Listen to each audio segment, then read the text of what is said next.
Et la jeunesse doit regarder cela pour se mobiliser et se battre pour la démocratie, pour les libertés, pour la gouvernance des ressources naturelles. Parce que l'enjeu, c'est le pétrole et le gaz qui vient. C'est pourquoi Macky Sall veut confisquer la démocratie.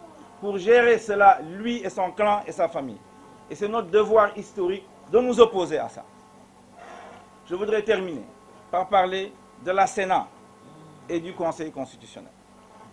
La Sénat, je l'ai poursuivi jusqu'au bout pour qu'elle nous dise, selon ses attributions, quel est le nombre de cartes d'électeurs distribuées dans chaque département dans ce pays.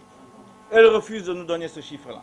Alors que la Sénat connaît le chiffre, puisque à chaque fois qu'une carte d'électeur est retirée, on signe un document qui est tenu partout au Sénégal par un représentant de la Sénat. Donc il faut moins de 24 heures pour le président de la Sénat pour connaître le chiffre exact des cartes d'électeurs distribuées par département. Ils ne veulent pas le faire parce que c'est cela qui va montrer la supercherie, qui va montrer le sabotage organisé aujourd'hui pour confisquer le suffrage des Sénégalais. En pleine élection, en pleine campagne électorale, par 2 fois ils ont changé les règles du jeu. C'est jamais vu au Sénégal. On voyait ça peut-être en Afrique centrale et on disait qu'au Sénégal nous étions en avance aujourd'hui sur le plan de la démocratie. Mais alors si nous ne nous mobilisons pas, eh bien nous serons demain en deçà du Cameroun. Et ça c'est inacceptable. Voilà ce que je vous dis, je vous remercie.